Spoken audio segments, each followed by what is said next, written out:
Hello, hello, hello, and welcome everyone to the Board Game Design Variety Hour. I'm your host, Matthew Dunson.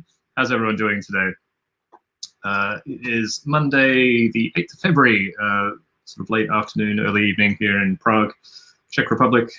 I hope everyone is well. Hey, Michael, how are you going? Michael, it's good you're here. I have something to show off.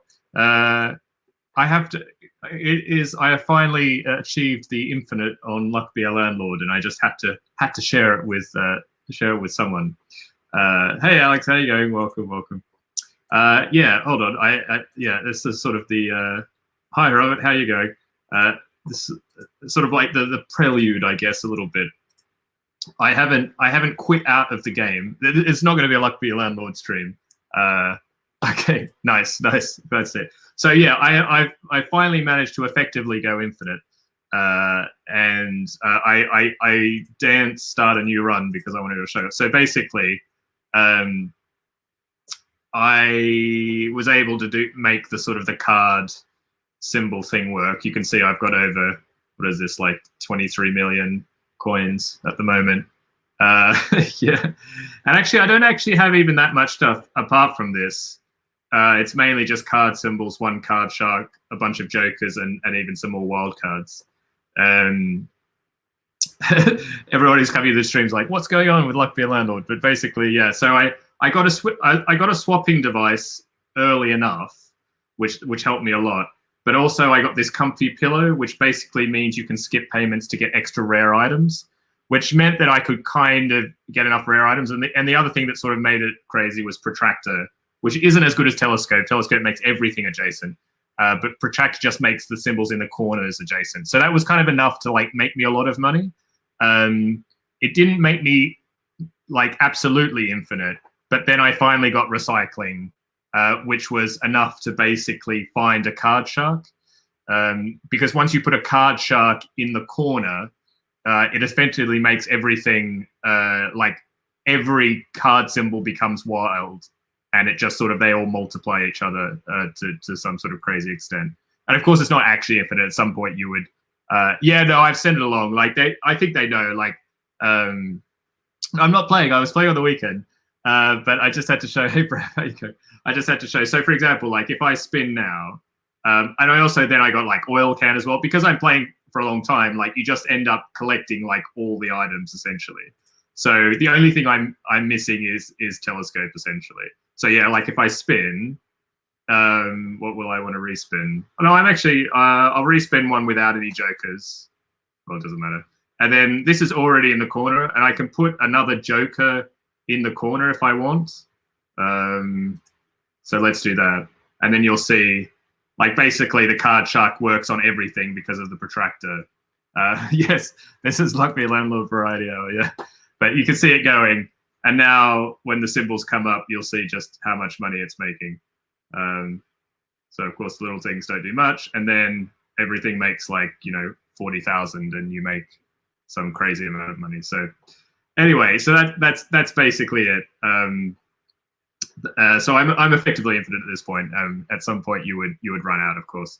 And it was also interesting because my build wasn't always this smooth. It wasn't like this, but basically you can take Midas bombs. So like I've had 3 Midas bombs and they can clear out all the symbols you didn't want. So like I've killed off a lot of things. I had a Zaroff that was cleaning up stuff. I was, so it's, and killed off a Joker by mistake. Yeah, so it's pretty bonkers. Anyway, I daren't, I mean, I probably am just going to quit, I guess, because there's no point going on. You've done the thing, but probably card symbols in Luck Be a Landlord may have to be reevaluated. But I mean, it's okay. Like I think to be honest, there've been other people who I've seen on the forum. Somebody else had a run similar to me, and basically what you can do then is you can keep rolling for Midas bombs, destroy everything, and then they made a thing that was like everything in the symbols was everything was a sun except one flower, and I think that's probably the maximum you can get. Hey Rory, how you going? Welcome. we're just chatting about I achieved infinite on Luck Be a Landlord over the weekend, which was a bit of fun. How's everyone else doing? How has your weekend been? What did people get up to? I've still been playing Santa Monica actually with Treasy. We still really enjoy it. Play it almost once a day. Just a really nice kind of relaxing morning game. Would really recommend if you want sort of like a very, very light. It's not really a tableau builder. Cards are kind of fitting together. Hey, Brad, how you going? Welcome. I would certainly recommend check out Santa Monica from AEG. It was released last year, and I it kind of released near the start of the pandemic. So I think it may have kind of fallen into that well of people not going, not knowing what's going on. But it's a really great game. It's really relaxing. Just nice, like 20-minute, 25-minute kind of like little combo tableau builder kind of thing. Hey Nicola, how are you going? How was your mentoring chat with the Zenobia folks? It'd be interesting.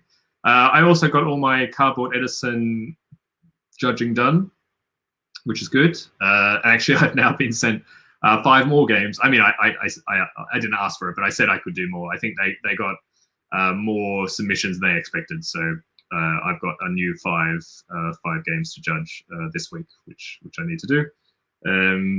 But yeah, and did a little bit of work. We had a huge amount of snow here. I'm not sure anyone else, wherever people are in the world, but in Czech Republic this week we're getting the Siberian winds or whatever, which means I don't know what the temperature is now, but it's sort of -4 or something, I think, right now. -7 right now, actually. And over the next week, it's going to be, that's like the normal temperature in the day. And in the nights, it's getting down to like -15, -17, which is pretty crazy for in the middle of Prague. Like it gets colder, obviously, as you get out of the city. But yeah. Oh, okay, it just started snowing pretty heavily, yeah. So, yeah, and it's interesting. It's actually a bit dark up here because all the skylights have they're covered with snow basically. So it's sort of cut all the light out. It was sort of like this eerie half light this morning. So yeah, I've never seen this much snow in Prague in all my years. Actually, I think maybe like something like this. But anyway, so it's something a little bit different. Trying not to go outside as much as possible, I guess, and stay warm inside. So yeah, that's my life at the moment.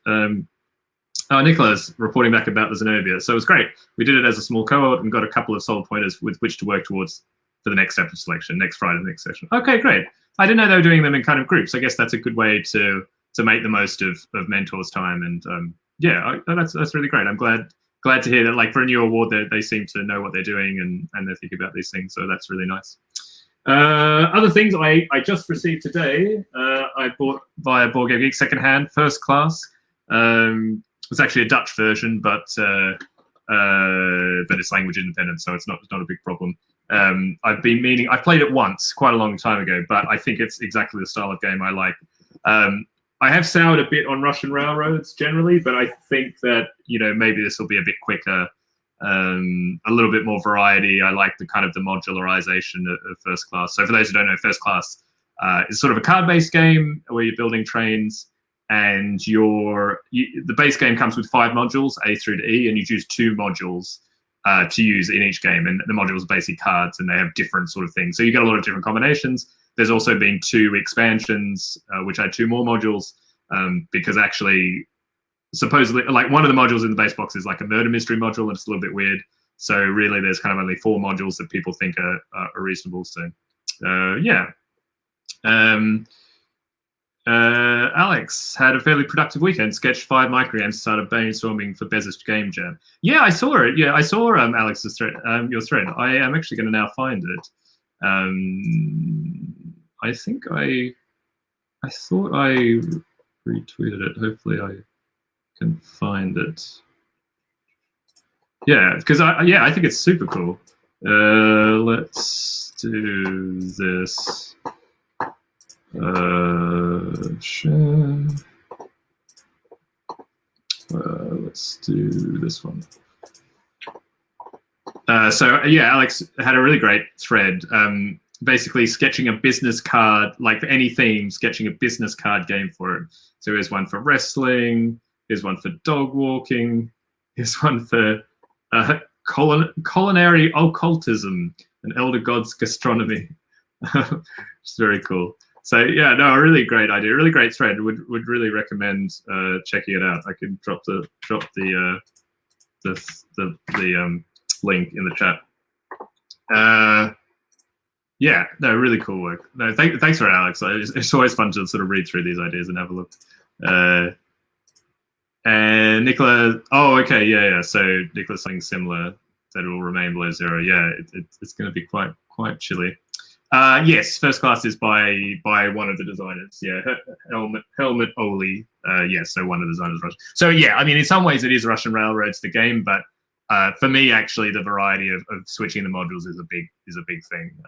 Something I definitely like looking at. Michael's working on a new thing for the Game Jam too. We'll start putting it together properly on stream together. Okay, cool. That's really, yeah. I think I'm streaming with Bez tomorrow morning. I have to admit I'm a little bit unsure about when I am supposed to be, but I think I'm part of the Game Jam tomorrow. So I haven't really prepared anything, but that's the fun of Game Jam. But yeah, I look forward to seeing, Michael, what you're working on. It'll be really cool. And you got some new stuff for Marvel Champions. Excellent. Yeah, I'm still tempted to try and get into like an LCG because I kind of have the money, or at least I kind of look out for the Lord of the Rings LCG like a job lot every now and then, because I once had the base box and I kind of enjoyed it, but like the deck building possibilities were very limited with just the core box. So it does intrigue me a little bit. I'd like to try something like that, but yeah, I'm not sure if it's a good time to drop into it. As yeah, like I said, don't have the money at all, but it's a good game. Oh, okay. You're looking forward to Ultimate Railroads. Yeah, so First Class I think is very interesting. There's a lot of interesting, like there's a lot of reviews out there that you kind of see, like Rado did a run through, and you know, it's a fairly old game. And yeah, I think it's an interesting, you know, interesting system. I don't know whether it'll hold up to many players. Like, and that's the thing that I'm really realizing, that my tastes have really moved into like playing a lot of games over and over again. Like, you know, we played Santa Monica, like, I don't know, over the last year or so, like 22 times or something. Hey, Phil, yes, hey, Kerry. Michael's having some problem with the Luck Be a Landlord in the... Yeah, never take minus. I've never... I don't think I ever take King minus unless I have the triple coin thing. And even then, I think I'd want like triple coins plus Rusty Gear or something. Otherwise, it's just hiding to nothing. It's yeah. Hello, Tony. Welcome. I don't think I can't remember seeing you dropping in on the chat before, but welcome. How are you going? I've enjoyed, as always, reading your daily blogs. It's a nice insight, insight into Tony's mind. Whether we want to see inside there or not is maybe the real question. But yeah, it's nice to stay a little bit connected. Yeah. So what? Yeah. I mean, what's the plan today? The plan. I'm not sure if it's going to be a very, very long stream. We'll see. I've been a little bit just run off with other stuff. I don't know. My mind's not exactly like in the streaming zone at the moment. Tony's all right. A bit obsessed with lots of things. It is fuzzy as a consequence. Well, I hope this that, you know, my dulcet tones can be a soothing sound on the fuzziness or something, or you can sit back with a warm beverage or something. I've got my Earl Grey tea. And just yeah, enjoy the afternoon as much as possible. Or you can just sleep, as it seems like Tony has fallen asleep. Excellent. We'll keep going on, irregardless. Yeah. So the plan today was chatting a little bit, kind of inspired by one of my mentees actually for the Tabletop Mentorship Program. We were chatting on Facebook Messenger over the weekend. And one of the questions that came up was that of like quality versus quantity in terms of game design. Kind of especially looking at if you're trying to be not a professional game designer, but you're trying to, you know, be a game designer for some, you know, reasonable proportion of your, you know, it's not purely a hobby. It's something you're really trying to work at. And kind of what's the best way to go about that, and how do you approach, you know, how many projects should you start, and these sort of things. And I thought it was an interesting kind of topic, and yeah, so we'll chat about that today. I think that's going to be the the main thing. But as always, like open questions. If anyone has questions, things to share, I'm always happy to be led down a tangent. Rob Harper's not here yet to get me completely derailed. Alex you have a pottery story about that. Oh, interesting. You shall have to share, like in terms of quantity or quality. Yeah. I'm also going to put out a little thing to the to the chat. If anybody knows a good way to start knitting, I've stalled on my knitting for the new year. I had an initial sort of like test pattern, which is here. So you can see and I was even doing a bit of pearl stitches here, and I was enjoying it. I don't think it's completely terrible, but I don't really know where to go from there. And I'd like a bit of a project. I've heard that doing a scarf is is like everyone says, like scarves are easy, but I've also heard that scarves are not necessarily the best thing because it's a very big project. It takes a long time, and when you're starting out, it's better to have smaller projects so you can get a bit of confidence. Much like game design, I think it's good when you're starting out to have smaller games that you can finish, so you kind of experience that thing. But I don't really know where to start. So if anybody knows a good place to start in terms of any YouTubers or like websites or things like that, I'm very much open to it. Hi Zaid, how are you going? Welcome. You missed a little bit of Luck Be a Landlord already. Tony, I'd also recommend, if you haven't seen Luck Be a Landlord, check it out. Very cool roguelike slot machine game. Which kind of sounds exactly like it is, but it is a little bit addictive. But it's still very cute, and I think a really cool design. So that's good. Yeah. So excellent story time from Alex. I like the vessel through which Alex's story will be spread with the internet. Yeah. The story goes that a pottery teacher split the class into two groups. One half was marked purely on the amount of pots they made. The other was marked on a single pot. After the end of that term, the volume potters were much more improved than the single potters. Oh, interesting. No, I think that's a very that's a really good point. I mean, I think it shows my reading into that is, firstly, when you're starting out at something, just merely doing the task of making or creating as much as you can is the best thing you can be doing. Even regardless of finishing things, as long as you're just keeping making things. But also practicing the art of finishing, doing the whole thing, is much more is very important. And the other thing is, if you're worried about kind of making something perfect, like having the one perfect pot, that can also be an impediment to actually getting things finished. It's that kind of perfectionism. So yeah, it's actually a really good story. No, thanks, Alex. Perfect. Should have you on the show. Zate went through a wild romp through the rather deep, unusual snow here. It was great till I twisted my. I'm sorry to hear that, Zate. Yeah, I was saying at the start of the stream, it's very heavy snow here as well. In fact, the skylights are completely covered with snow. I had to somehow like jimmy the skylight open just to even like carve out a little bit of space to get a little bit of light in today. I've never seen this much snow in Prague, which is incredible, and probably it's going to be more. Actually, it's going to be very cold this week.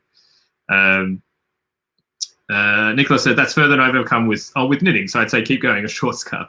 Well, I was thinking it could just be it could be like a tea cozy or a coaster or something like that. Hey Robin, how are you going? We're the mountain climbers now. I see. I don't mind that. Like, we could be the game design mountain. Climb the game design mountain. I'm not sure. We'll see. See about that. Yeah, Nicholas said I read that. I feel motivated throughout the story. Yeah. So, well, we can dive into quantity or quality. I will put let's pretend that I was prepared. I will create a banner. Quality or quantity.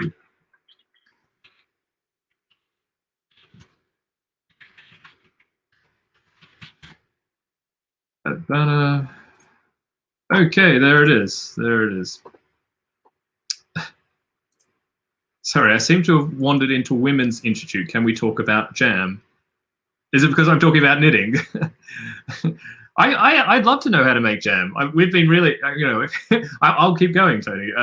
We've been really. For the first year last year, I also made my own stewed rhubarb, and I had about 10 jars made, and it's coming in very good handy right now, which is very nice. I've really enjoyed it. I found a really good it's rhubarb. It's very simple, like rhubarb, sugar, and orange actually. and like that orange juice is enough to give it a really nice flavor. You don't need too much. And yeah, it's rhubarb is the ambrosia of gods. Yeah, and it's fantastic. Have it on ice cream. Have it on like porridge. You know, any sort of thing. Yeah, it's really nice. And I really like rhubarb actually. Yeah, it's like I think like strawberry and rhubarb crumble or something is probably one of my favorite things ever. Robert says a decent jam thermometer. You don't want the sugar to go to hot, they're not hot enough. Oh yes, I haven't got one. I mean, I guess with stewing rhubarb, you can't. There's no like gelatin or any kind of like setting, so yeah, it's different. But if I was going to make jam, Teresa's mother still does make jam every now and then. She used to have. There was one year where there was a lot of apricots or peaches, and she made like 4 different types of jam. It was pretty amazing. Nicholas says making jam is rather easy, but it can take some time. So in my experience, it's a matter of stamina most of all. Indeed. Crab apple jelly. Oh, okay. I shall have to look it up. I don't. Yeah, I don't think I've ever had that. Possibly. I also, yeah, like a crab apple's the kind of like a type of apple, or am I completely off? This is like some weird blind spot in my knowledge. Anyway, we can chat about jam as much as we want. Maybe that will be the game jam kind of. Maybe that'll be like what we do the game jam with Bez tomorrow or something like that. Yeah, crab apples are very small and bitter, but very lovely and preserved. Okay, excellent. Oh, thanks very much. Yeah, I guess, I mean, rhubarb also is very bitter. Game jam. Oh my gosh, the puns, there's too many puns. Anyway, so with that, really great, I mean, the pottery story was a great start. I think this, I guess there are different ways to look at this. And I think the way I'm going to divide it up a little bit is at what point of a game design career or game design kind of journey are you? I think the story from Alex is a very good point when you're at the beginning part of being a game designer. In that case, I think it really is about quantity. Make a bunch of games, make them all terrible. There was, I remember a film, what's the film called? Oh, no, I've forgotten the film. But basically, there was a writer in the film, and he had a therapist, and the therapist said, "Just write something terrible," because the writer was completely blocked. And that was, the moment that he was sort of freed up to make something terrible, he suddenly was able to just start writing, and that was the main problem. And I think that is the problem early on. It's a matter of practice, and it's a matter of getting over any barrier that's stopping you from actually working on games. So I think early on, I think quantity is the most important thing, because I think usually what will arise out of that naturally is some form of quality, just by kind of like sort of perseverance or survival of whatever design seems to be the most interesting. But I think it's very difficult to target quality early on, because you don't know what it is necessarily. You don't know how to get there. You haven't been on that journey yet to kind of get to a point of like an amazing finished game, and you won't get there until you just make a lot of things. So I think quantity at the start of things is an easy point. Tony says most designers have a couple of early prototypes that, after a little success, end up coming to fruition. Oh yes, interesting. It's that is true actually, because you do in going through those first times where you finish a game or even get a game published, you sort of, in some ways, you do and when you revisit any idea, you have more talent or more experience that you can apply to that problem. And usually the problems you had are not insurmountable. It's just you didn't have the experience at the time. Alex says, I guess the more experience you get, the easier it becomes to discard something that doesn't have potential. Yeah, I mean, that's the flip side as well. You also recognize with experience, I think you recognize where to jump off the train, I guess. I think you waste less time. And I think waste is only in the sense of finishing games. I don't think any game design is a waste in terms of honing your craft or getting experience. I think all that time is valuable and valid. But yeah, as I think you get more experience, you get a better idea from an earlier point whether something has legs, whether with some development you'll get something interesting. Or the other thing I think is sort of interesting is, I suspect that I haven't really talked about this idea of taste, or maybe I have on the stream, where you can tell me. But I think there's also that as a designer, you develop taste. It's not really the same as designing skills, but I think you get a better idea of what you like. and what you don't like, and kind of what your specific take on game design is, and that becomes more developed as you design more. And I think as you develop that taste, it helps you work out whether new ideas kind of fit in that taste or not. And you can kind of tell, like, oh, I know this core thing is interesting, and I know it will be interesting. I know everything else about the game doesn't work, but I know that this core thing is interesting and it is worth working at. Or you know that, okay, but I know there's nothing in here that's worth working at, so I may as well discard this. I may as well put this on the side. I think that's what comes with more experience. So yeah, it becomes easy to discard something. I think there's a balance earlier on. I would always encourage designers to at least try and finish a game in the sense of make a game that is fully playable, preferably with rules, actually. I think that's a really good thing to practice, writing rules, even if you think the game's not going to be finished. I think earlier on doing that, well, there's a couple of things. Sometimes writing the rules can give you exactly the kind of reflection and insight into working out what's wrong with the game, in fact. Sometimes early on when you're working on a game, when you start writing the rules, you're like, man, I'm describing all these things, but they don't seem very important. Okay, let's get rid of them. So it can be useful for that point of view. But I think in terms of just practicing the thing is also useful. And it gets you to a point to really think about finishing a game and actually practicing that. I think that's important. I think I would avoid, or I'd be careful about early on in a designer's career about starting a lot of things.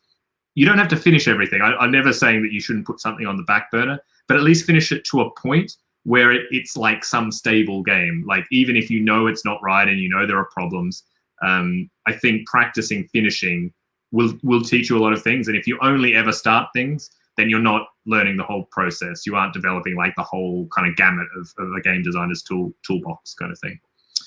Robert says, do you know about NaNoWriMo, where people try to write a 50,000 word novel in November? The idea is about volume and just writing something and worrying about it being good later. Yeah, I have heard about that.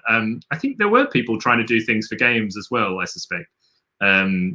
Yeah, and there have been times that I've also done, like one idea a day.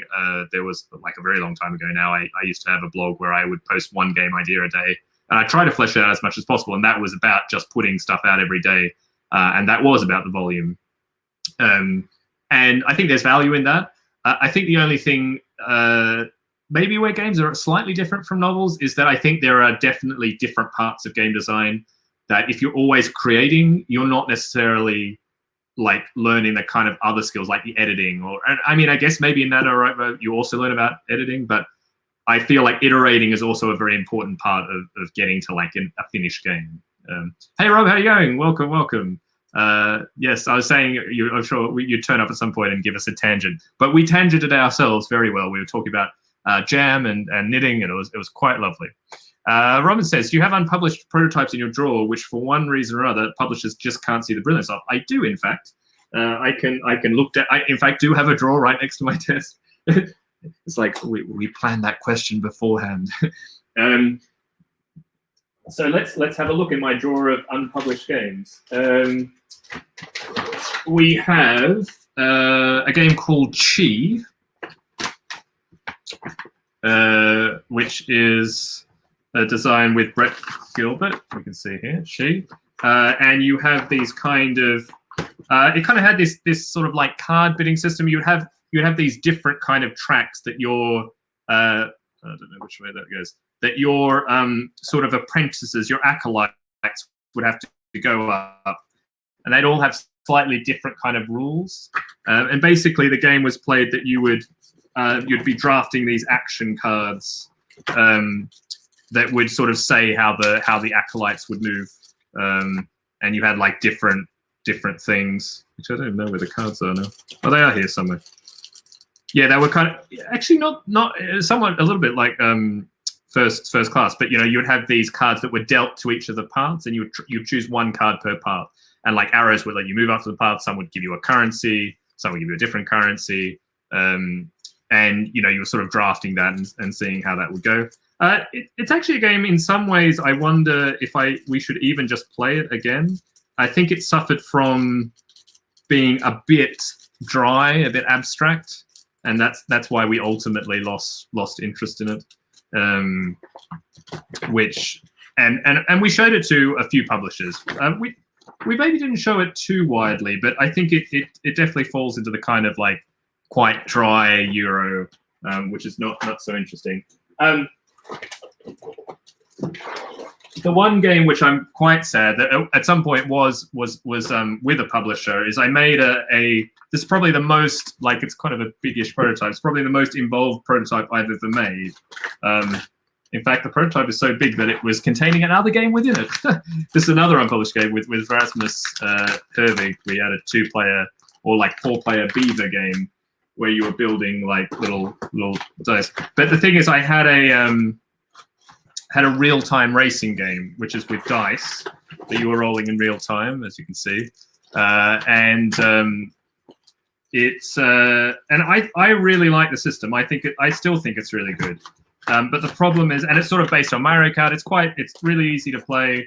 2 to 6 players, has all that kind of fun, different tracks and things. But just can't. It's really hard pitch. Like real time and racing is a style of game that just really doesn't fly where we're publishers. And the other game, which I had talked about on stream before, is this like 2-player dice dueling game, which was basically like Galaxy Trucker, the dice game, where you'd have these dice and each of them were like a part of your ship, and you would have to, as you were rolling them, you'd be like connecting them up, and you'd be making like a bigger and bigger ship, and then their ships would fight against each other. It was kind of a dueling game. And that is actually a very old design, and I think it's a really nice 2-player game. But again, it falls into this kind of category of like 2-player dice games, which is a bit tricky. Anyway, I feel like it wasn't necessary to go through. Maybe there'll be another episode where I go through. There are quite a few other games in that drawer. There's like a trivia game. I've always been trying to work on a kind of categories trivia game. Plenty of things there. Rob says, there's famous Neil Gaiman speech in New Garage where he said, keeps repeating to make good art. I like the alternative that someone, which I can remember, came up with, make mediocre art at an alarming rate. Yeah. I think so. I think the only thing I'd sort of tension that with is if you're going to repeat like making mediocre art, try and make different types of art. Try and make different types of games. I think if you keep making the same sort of thing, I think you run the risk of, again, not learning new things through that process. And I think that's the point. Like, that's the point of making stuff, is that you're kind of developing your own skills. And I think trying different things is important. Rob says, there was like a games kind of equivalent of this. Yeah. I mean, maybe it's something we could try and revive, or, I mean, and these kind of game jams that seem to be happening at the moment are something like that, which is really nice. Rob says the 24-hour contest on Board Game Geek is another way to get practice, though that is currently on hiatus. Hopefully a new organizer takes over. Okay, I'm sorry. And yeah, I know you've been really involved in those, Rob. Hopefully someone will do. Say a dry Euro. I mean, the thing is, it also falls into that particular game, falls into this problem of a lot of the games that Brett and I do, which is it's like that kind of 30 to 45 minute gateway plus-ish. So it's not going to like enamor people who love, like, I don't know, Terraforming Mars and Russian Railroads, like these kind of like slightly crunchier Euros.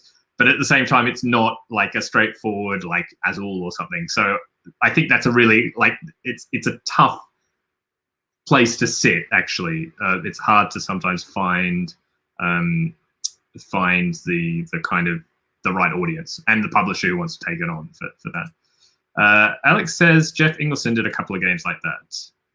I've missed what that was in reference to, but Robert says, I love real time as a concept, but never sure how to deal with rule questions or a player who just gets it quicker than another. Yeah, I agree. In this particular, I mean, the nice thing about this real time is that it's not real time in the sense that, well, I mean, it is real time, but it's real time in that it's kind of like how quickly can you solve your puzzle, but it doesn't stop the other players from solving their puzzle more slowly. It's just the very slowest player might do one fewer action. So actually, as it turns out, usually everyone kind of finishes at the same time, and it's just how it's trying to give a bit of manicness to it. It actually came from Tom Vassell. At some point, some review of some racing game said, I just wish there was a racing game that made it feel like I was racing. And that's what I was trying to make. Yeah.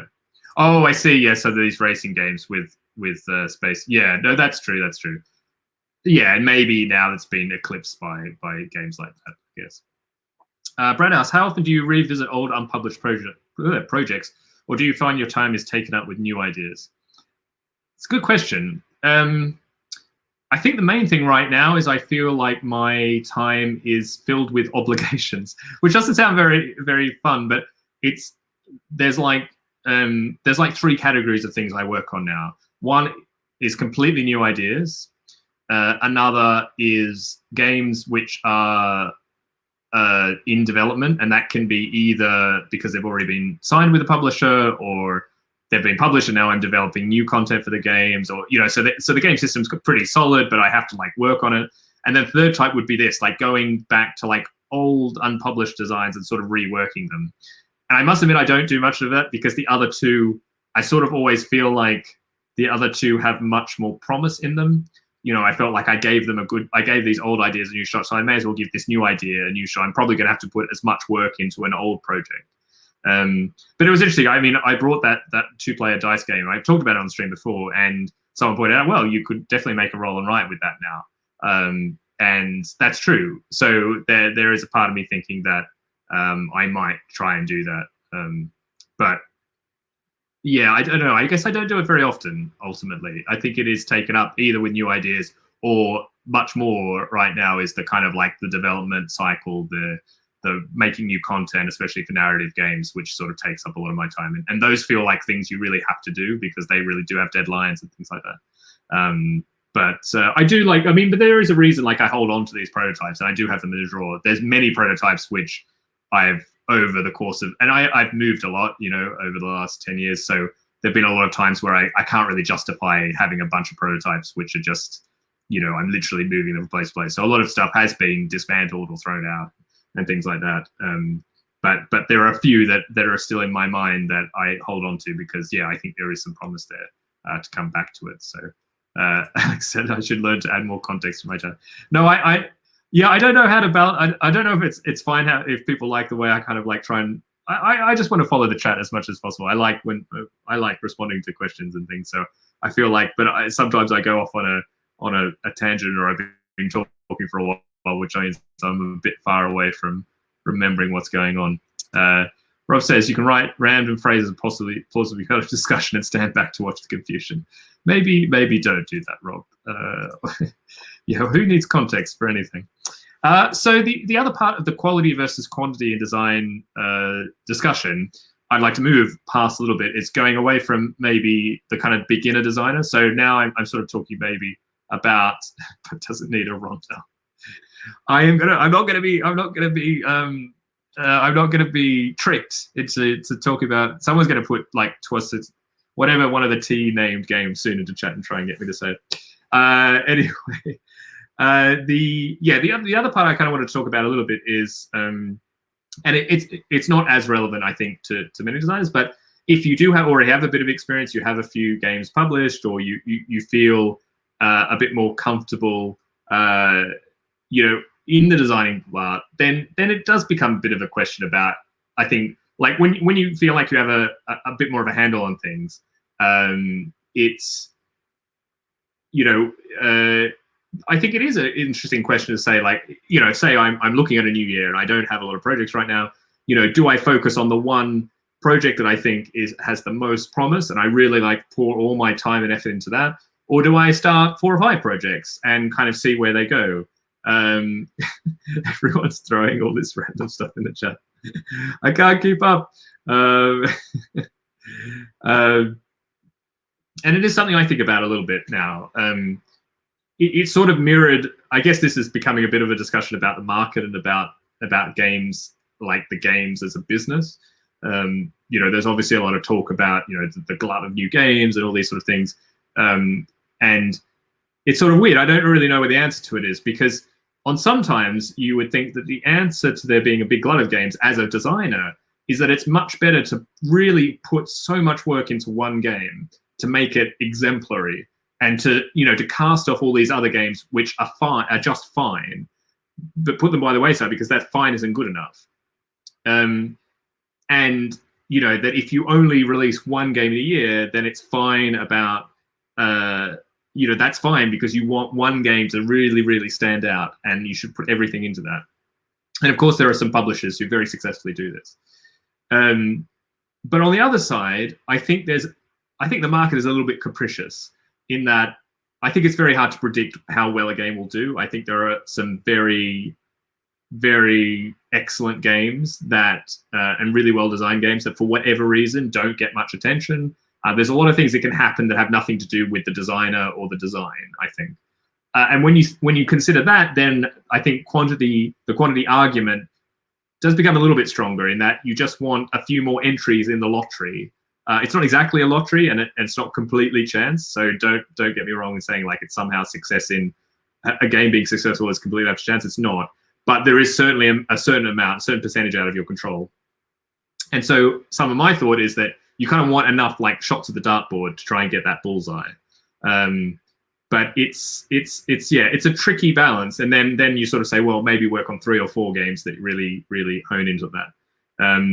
I don't think there's a right answer, and I think the other thing, like I was sort of talking about designers, getting their experiences and skills and taste, and I think getting an idea of how you like to work. Do you like to work on a lot of different projects? Do you like bumping from back to forth, or do you like really going deep into one project? I think that will tell you whether you want to be more of like a quality or quantity game designer, I guess, like a breadth or a depth kind of designer, maybe is a better way to say it. It's not a sort of pejorative either way. I'm probably breadth. I work on far too many games, and that's how I have to work, or like my mind just moves around. But yeah, it's there's no one right way, I think. Roy says, I usually go by the bath rule when deciding about projects. If I'm thinking about it in the bath, then it's probably worth pursuing. I think that's a very good way to put it. I said on the stream another time, which was I don't write rules early about games, nor do I write many notes, because and actually I don't even look back on. I try and capture new ideas because I think that's useful, but I very rarely actually look at them after the point. If I have a good idea, it will stick with me, and I'll be thinking about it regardless of having to remind myself with like a note or something. And then you know that it's worth working on, as you said. Like, that'll be exciting to keep motivated. Mike says, a nice way to think about it. Yeah, mine is it keeping me awake at night? There's something in there. Yeah, that's a very good point. Yeah, if you find yourself sort of thinking about it, then, I mean, that's also the thing that made me realize probably like that I should be a game designer, or like I should try and be a full-time game designer. A friend in science who was in our lab once said that he'd be trying to watch TV at night and he'd be thinking about an experiment that he should do or a new idea. And it was sort of like, yeah, I mean, you want to have a break, obviously, but if what you're working on is something that like captivates you so much that you think about it even other times, then you're probably doing the right thing. And for me, science never really did that, but games definitely do that. When I'm doing other things, I think about games or I think about ideas. And so I think it's a fair point that it's good to, I'm in the right profession, probably. Rob says, I think for me is, can I remember what I was thinking about a week later? yeah, that's a fair point. And yeah, I think it's funny, sometimes you can use your mind as kind of like a filter, as a clarifying filter, and it will kind of remember the best bits, and sort of you'll realize those are the things to sort of hold on to. Where he says, motivation is such a massive part of it. I can happily work on multiple things, but only if I'm pumped for all of them. Yeah, I envy you a little bit. I feel right now there's a certain number of projects that I just have to work on with. I mean, I think that's also like the kind of like not the hobbyist isn't really the right thing, but like professional versus part-time kind of designers. Like if you're a professional designer, you just have to, sometimes you just have to work on games because you have to get something finished, or that's where the kind of like money is, or things like that. And I'm definitely not struggling, but I'm transitioning into realizing that there are sometimes with projects that I just have to work on them, irregardless of whether I really want to, because that's what I need to work on. I know that's a good project that I just need to sort of see my way through it, essentially. Alex says, I was really interested to hear AEG's John Zinzer talk about turning up the required quality of their prospective games to 11, so that only the very best designs get published. It seems to be working with them, as the games are usually good enough to cut through the noise. I think, yes, as someone, well, it's not a huge surprise. Well, I don't know if I've ever said. The plan is that Brett and I will have a game with AEG that will come out of Essen. That at least is the plan, and who knows if Essen will happen. But Hopefully it'll be released this year. And actually, as someone who's had now, I think this is my 4th game with AEG. I think that's right. Yeah, they've really improved, I think, as a publisher on a number of different grounds. I think one of them is that they've especially improved in marketing. They're much better at getting copies out to reviewers and sort of building buzz for their games, social media and all these things. They've really improved in that, and I think you're seeing that success of their games is in part to they're much better at telling people about them. They're also cutting down on the number of games they're doing, which also helps. I mean, a lot of publishers are doing this. I've heard this from a lot of publishers that they're really reducing the number of games they're releasing to try and like do this sort of quality over quantity sort of idea. And yeah, I think that, and because that they're releasing fewer games, they can kind of be choosier. They can take more time to develop games. They don't feel like that they have to, release X number of games every month. They can take their time. They can try and work on things a bit longer.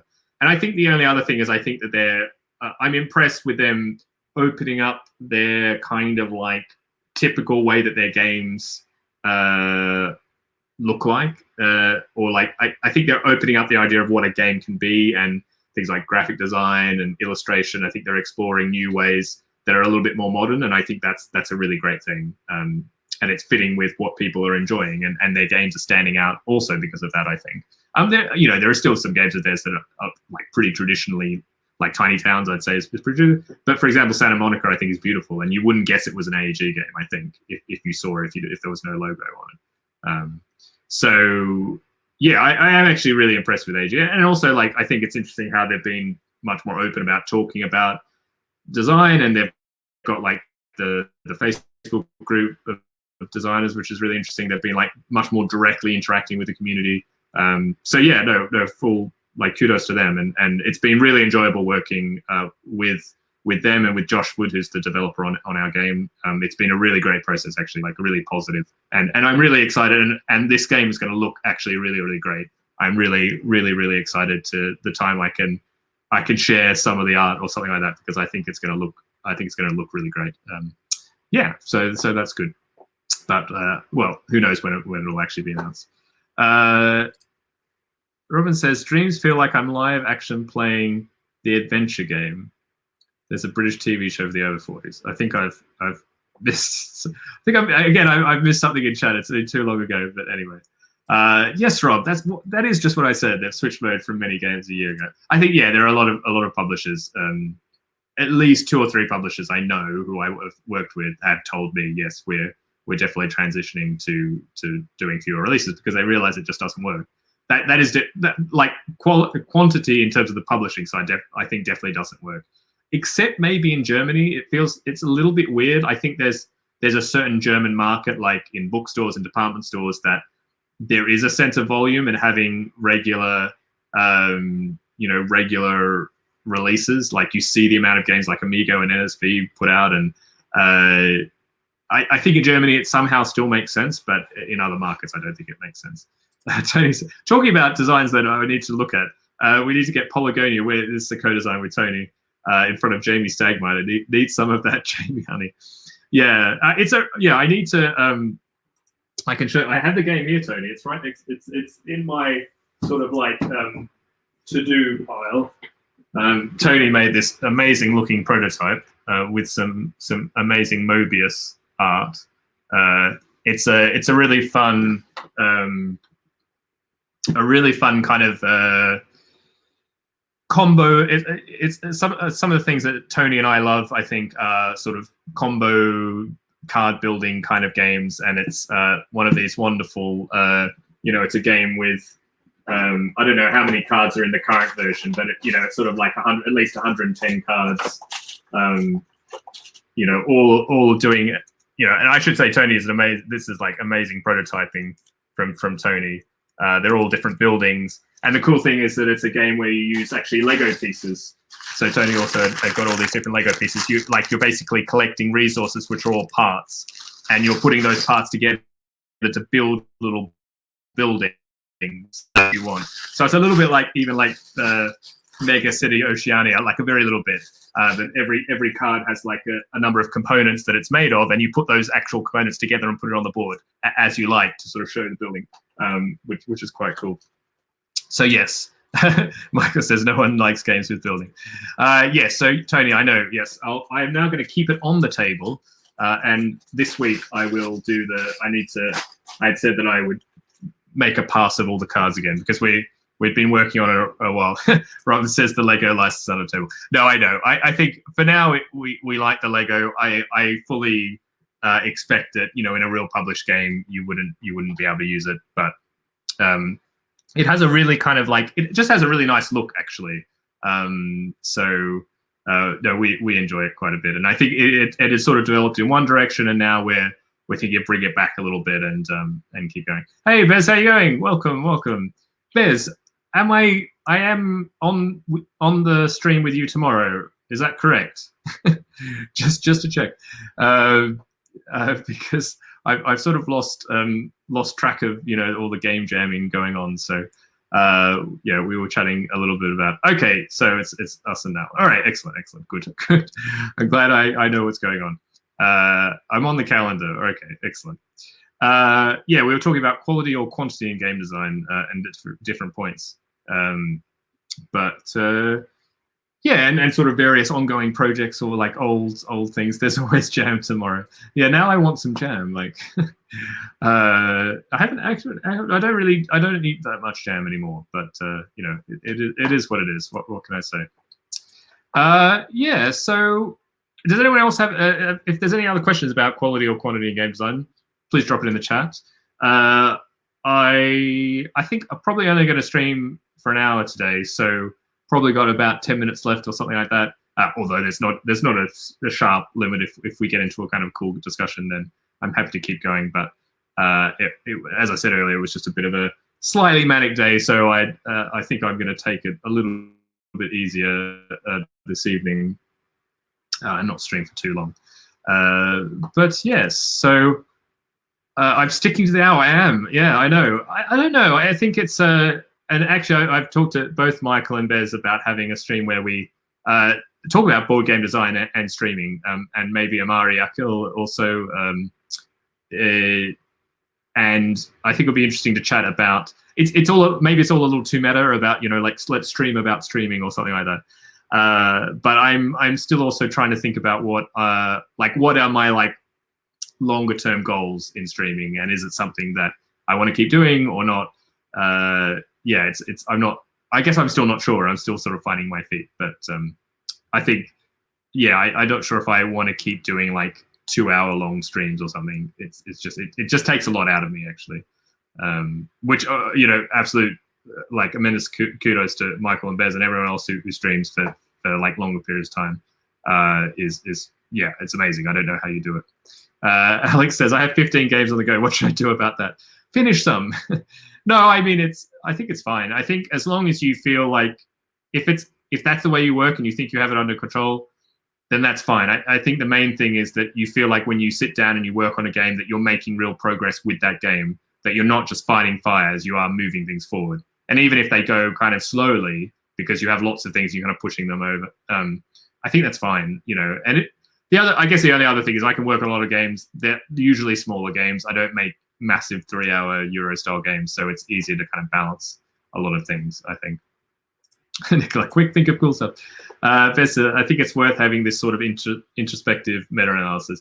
Yeah, I think it's interesting as board game design and streaming is sort of there's more of it, and I really like I think we approach it in different ways, and so yeah, I think it could be a really good discussion. I had tried to set it. I dropped the ball on that, but I will try and open it back up again. Rob, ditch some of your collaborators. They're obviously not good. Are you one of the collaborators, Rob? Rory says I'm tempted to dabble in a stream when I move house. Oh, excellent. Well, yeah, I would definitely watch that, Rory. I'm really interested in your approach to game design and graphic design and things like that. I have actually recently got, because that's the other thing for those who are interested, Affinity Publishing, like Affinity Publisher and Affinity Designer, it's sort of an alternative to like Adobe products. It's quite a bit cheaper and there's no like ongoing thing. They recently in Adobe Designer they now have data merge, which was the one thing that kind of kept me on with Adobe InDesign. And so they have like a 90-day free trial right now. So I'd recommend anybody who's interested in trying out they have a free trial across all their products. Check it out. And they have data merging, which is like really, really useful for making prototypes and especially decks of cards. So yeah, really check that out. That was pretty impressive. Bez said Affinity. Yes, Affinity. Affinity Public. I think it's called like Affinity Publisher, Affinity Designer. Yeah, I believe. Bez says regarding streaming, people do what works for them. For me, it's close analog to being at a convention. I get energy from it. Yeah, I think that is true. I think we're very different in that respect. For me, I couldn't do what you do at a convention and be on all the time. Like, I have to be on in a very different way, but like in a very kind of private meetings. I'm not. I think ultimately I'm a little bit more introverted. So like constantly meeting new people and having those kind of like public interactions is actually quite draining for me. And this isn't exactly like that, but it's maybe a little bit more like that than I'm used to. So yeah, it takes up a bit of my energy. I'm sure it does for you as well, Bess. So Nicholas says, I have an idea concept sketch output that I can't really manage all too well to bring forward on my own, but I've recently learned to deal with it. So it's not a huge weight not finishing them. I used to think I should finish them all, but that was neither healthy nor realistic. Sounds very, very, sounds great. And I think, yeah, that's the other thing. I think as you go on, I think you get comfortable with the idea that you're never going to run out of ideas. You don't have to work on everything. You're always going to have more ideas, and you don't have to work on these ones. You'll have more ideas tomorrow. You can just work on whatever's interesting you. And again, if you're not trying to do it for your living, then, you may as well do it when you're enjoying it. It's no, ultimately, like, no matter what the advice is or what the best thing you should do, like, do what's comfortable, much like as a stream, do what works for you and what's comfortable for you. That's, you got into designing for a reason. Don't get like kind of waylaid with all these other things or like how you should do something. There's no how you should. It's just what works for you. And Nicola continues, with the first part, I meant that I kept sketching stuff without actually finishing the games, and now I take it more as doodling. I work on a couple of things. At the beginning, I thought too much of the ideas for what they were. Yeah, I think that sounds great. Now we're talking about conventions or whether we'll ever get back to conventions. Yeah, I don't know. I have to admit, there's a little bit of a selfish part of me that really hopes Essen will happen, because it looks like I'll have like 3 or 4 big games released there probably, or at least that's kind of the rough plan. So it'd be a really great Essen to be part of. But yeah, I'm not. I don't think I will be going if I'm not vaccinated. I don't think I would. Even for me though, it's a little bit easier. Like, I could probably drive there or something like that. But yeah. So let's see.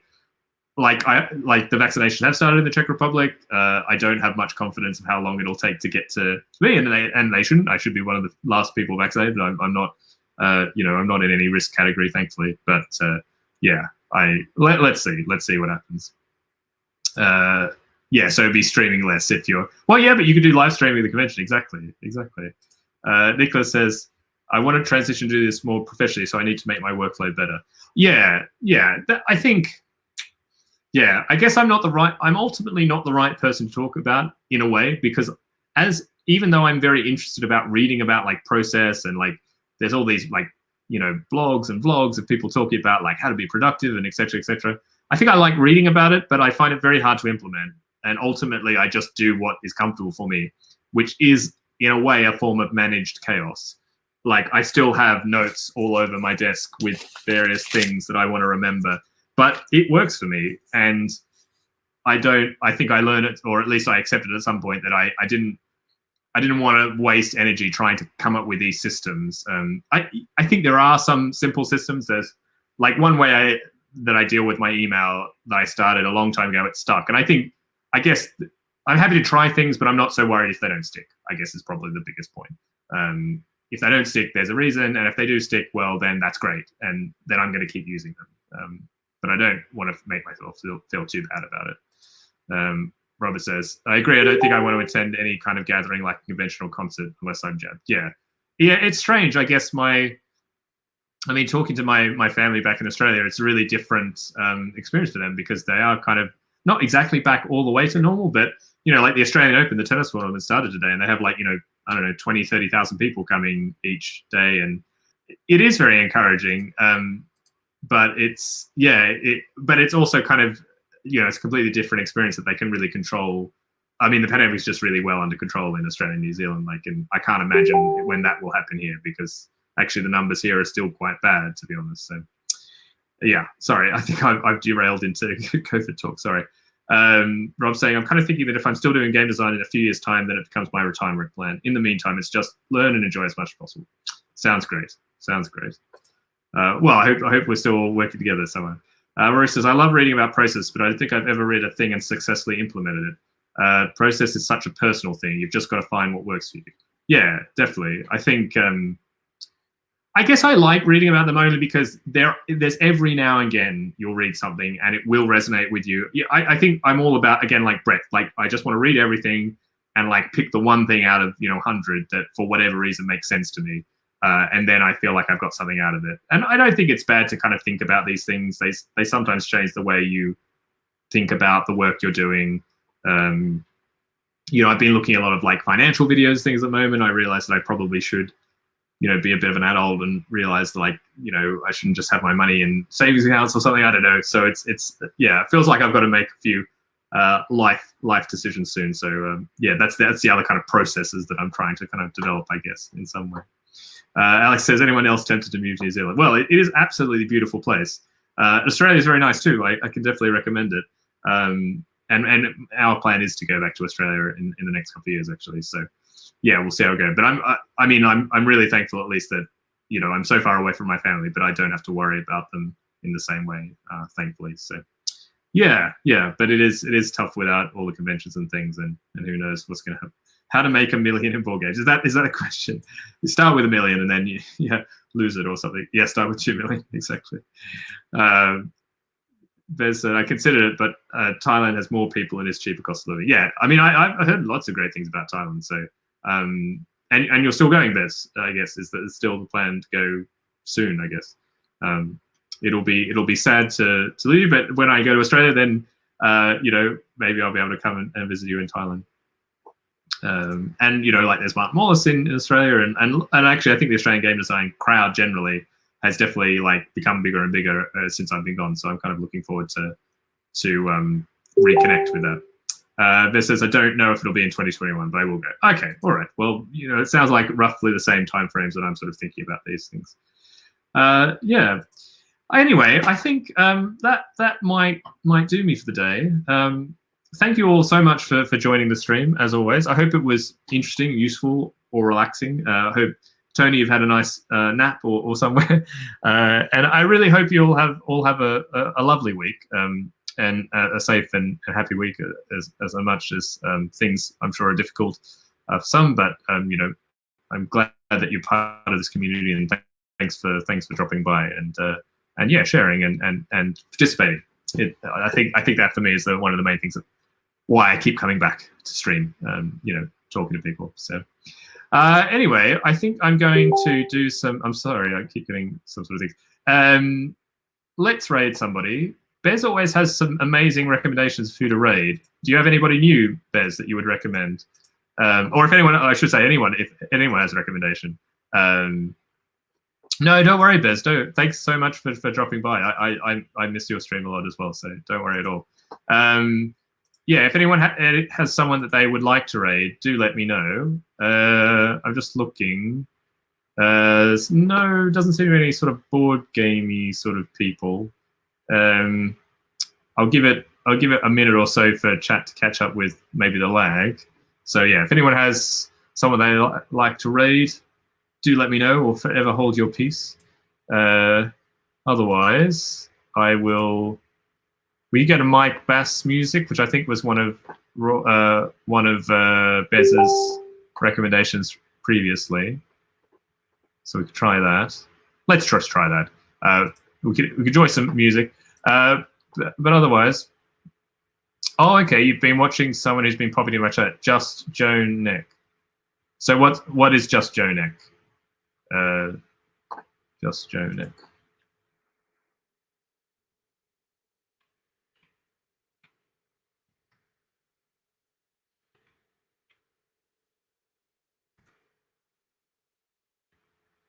Oh, okay. So, well, why don't we see that? Just Joanne. I always like sort of discovering new people. Yeah, why not? Just follow that. And then we can see. Great. Okay. Well, thanks all everyone. And a reminder, I'm back on. Well, I'm on Business Stream tomorrow morning doing some game jamming. So see you all there, hopefully. And on Wednesday morning, I've got the normal game design cuppa. So that'll be at 9 a.m. GMT. So drop by on Wednesday morning for yeah, cool game design chill chat. But until then, have a great week. And yeah, let's go a raiding.